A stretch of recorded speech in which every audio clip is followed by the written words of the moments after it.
Storytelling about past events has always been around, changing and growing just like as humans do. In the ancient times, people used to share their stories about past events through paintings on cave walls and stories told by the fire. As time passed, these stories found their way into books and most recently into screens, small or big, all around the world. Now, there's something unique about visual storytelling, which is telling stories through paintings, pictures, murals, videos that written text alone can never capture. See, the truth is, when you're sharing a story, you need to look forward into telling more than just a tale, but moreover, bringing life to the experiences that happened in the past and making the audience relive those experiences in that present moment as if they're already there in the story. And the truth is, sometimes pictures and paintings, moreover visual storytelling, does this much better than words in a way that textbooks or books can never capture. And the best part about visual storytelling is that pictures, paintings grab our attention and speak to everyone, regardless of your age, regardless of the language, or where you're from. Now, in order to exemplify what I'm saying, let's have a look at the painting, which depicts a historical scene representing the encounter between Hernan Cortes, a Spanish conquistador, and Moctezuma II, the Aztec emperor. This meeting occurred in 1519, and without even getting into the histories, right? The picture itself, if you look into it, it's a story by itself. This image showing two leaders meeting tells us about a crucial time in history without saying a single word. And the truth is, pictures like these reach us instantly and can be understood by everyone. Even if you didn't know the context, just alone by looking at the picture, you can analyze and understand to a degree what's going on.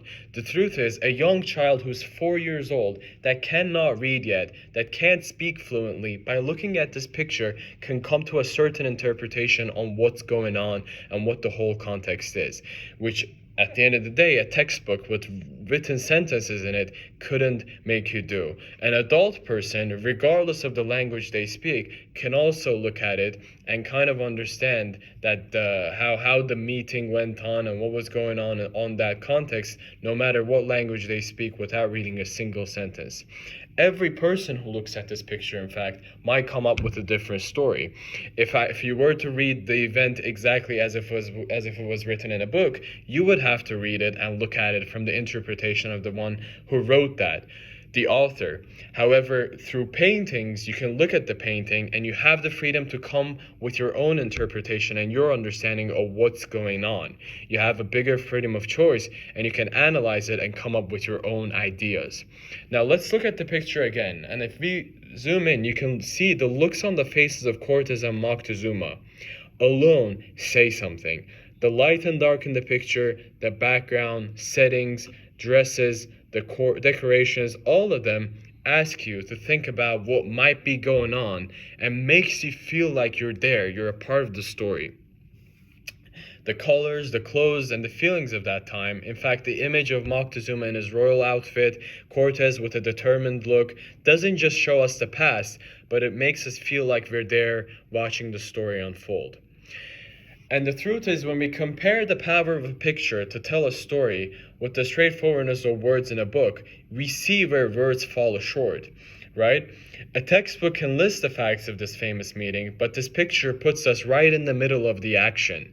Words usually follow a straight path, but the picture can show many different sides to a story all at once, and it gives you the choice to see what perspective you want to look at from. And it allows you to see different sides all at once if you want to.